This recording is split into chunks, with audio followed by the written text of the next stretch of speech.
पण बरेच दिवस झाला आपल्या चॅनलवरती ब्लॉग पडलेला नव्हता आणि आज पडते. टेक्निकल इश्यू असा झालेला की तो चलिए शुरू करते हैं. तर hello guys, what's up, welcome back to my new blog. तर कसे आहात? तर बरेच दिवस झालं आपल्या गावातली माणसं का म्हणतात जाऊ दे, पण बरेच दिवस झाला आपल्या चॅनलवरती ब्लॉग पडलेला नव्हता आणि आज पडते. टेक्निकल इश्यू असा झालेला की तो टेक्निकल इश्यू असा होता की मोबाईलचा म्हणजे टू व्हीलरचा प्रवास करताना मोबाईलचा IC गेला, म्हणजे मोबाईल पडला थोडक्यात. आणि त्या मोबाईलचा IC गेल्यामुळं मोबाईलचा म्हणजे ICला नाही म्हटलं तर निदान 15 ते 20 दिवस गेले IC आणायला. आणि त्याच्यावर आत्ता ब्लॉग करतोय, म्हणजे चॅनलला पण बराच मायनस पडलेला आहे.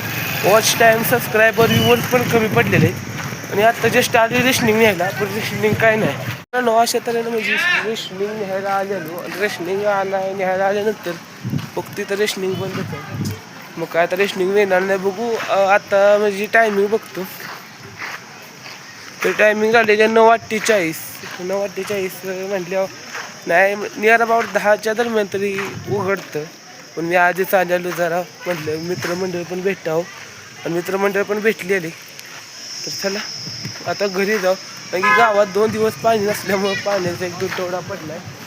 आणि आमचं गावाचं एक थोर असं व्यक्तिमत्व आलेलं आहे. म्हणजे रथाचा व्हिडिओ बघितला असेल, शॉर्ट ब्लॉग होता, त्यात तुम्ही ह्या गाड्याला कुठेतरी बघितलं असेल.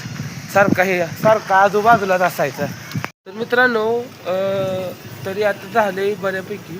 आता रेशनिंग म्हणजे मगाशी बघितलं की रेशनिंग आणाय निघालेलो आपण, आणि आता जायचं रेशनिंग आणाय, पण रेशनिंगचं दुकान उघडं नव्हतं. आता नुसतं बघायचं की रेशनिंगचं दुकान उघडं आहे का, तर जायचं. तर मित्रांनो, हे बघा, हे आपलं बुद्धोबाचं मंदिर बघितलंच असेल गुढीपाडव्याच्या ब्लॉगमध्ये. म्हणजे पहिला ब्लॉग टाकला आणि त्यानंतर मोबाईलचा ICच गेला जाग्यावर. तर इकडनं जायचं तर पहा. तर मित्रांनो, अजून तरी काही रेशनिंग उघडलेलं नाही. काय अजून रेशनिंगचं दुकान आहे अजून तरी मित्रांनो, बघितल्याप्रमाणे रेशनिंगचं दुकान अजून उघडं नव्हतं. आणि बरोबर आता आलो आमच्या शाळेपाशी, पण शाळा काय सुटल्या म्हणून त्यामुळे काय दाखवता येणार नाही. काहीतरी कार्यक्रम होता शाळेत, आणि ते आता कार्यक्रम संपन्न झाल्या, म्हणजे आता आहे ती मुलं थोडेफार आहे ती पण आता घरी जायच्या तयारीत आहेत. आणि शाळा म्हणजे बघितलीच असेल पहिल्या ब्लॉगमध्ये दाखवलेली, पण तरी पण आता उद्याच्या ब्लॉगमध्ये दाखवतो, कारण की आत्ता शाळा चालू आहे म्हणून. तर मित्रांनो, सकाळ दरम्यान एफर्ट घेऊन शेवटी पाणी नळाला सुटलेलं आहे. आणि पाणी नळाला सुटलेलं आहे, बघू शकताय. सकाळी म्हणजे आंघोळ पण झालेली नाही आहे. बघ, सकाळ दरम्यान त्या पाण्याच्याच व्यापात आहे पाणी. मग शेवटी जनरली नळाला आले. आता ही दिसते म्हणजे आता व्यवस्थित नाही.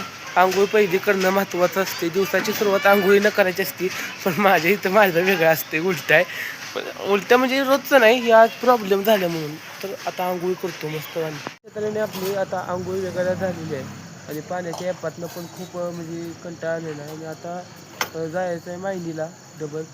आणि म्हणजे रोजच मायनीला येणं जाणं असते. आणि आता मग मायनीला जायचं आहे म्हटल्यावर गाडीवरून जावं लागणार, आणि गाडीवरून जायचं म्हटल्यावर गाडीला तेल टाकावं लागणार.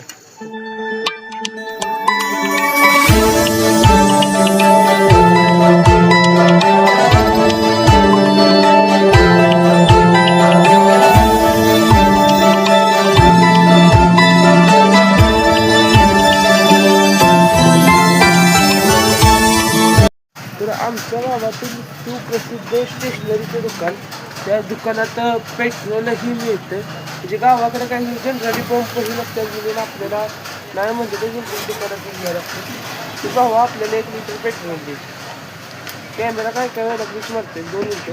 तर मित्रांनो, अशा तऱ्हेने 1 लिटर पेट्रोल घेतलेलं आहे, कारण की आपल्या गाडीला 1 लिटर पेट्रोल खूप होतं येऊन जाऊन करण्यासाठी.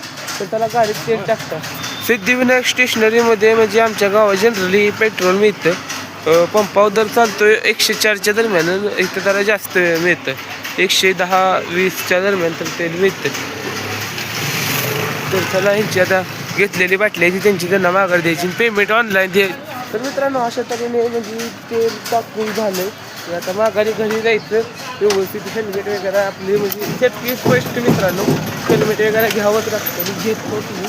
तर झाला द्यायचं आता माहितीच मिळतं, कारण की मध्ये आधी ब्लॉग घेण्यासारखं काही कुठं नाही. मायनीत आली आता. मायनीत म्हणजे जनरली माहितीच आहे, मग अशी येणार होतो आणि आता आमच्या जिथं आहे तिथं आहे. आता उद्या सकाळी जायचं आंबोड्याला. मी उद्याच्या ब्लॉगला थँक्यू सो वॉचिंग. आणि हो, मगाशी सांगायचं राहिलं की मगाशी म्हणजे आत्ताची जी व्हिडिओ क्लिअरिटी होती ना, पेट्रोल वगैरे आणायला गेलेलो तिथं म्हणजे त्याला व्हिडिओ म्हणजे कॅमेरा त्याला फेस काढल्या म्हणजे कॅमेरा क्वालिटी दिली नाही, कॅमेरासारखा ग्लिच मारत होता, त्यामुळे व्यवस्थित आला नाही. म्हणजे उदाहरणार्थ आणि मोबाईल मी असं सेल्फी बनवून धरला नव्हता, उलट्या धरलेला.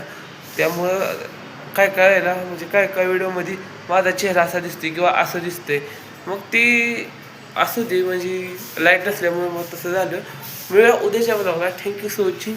बाय.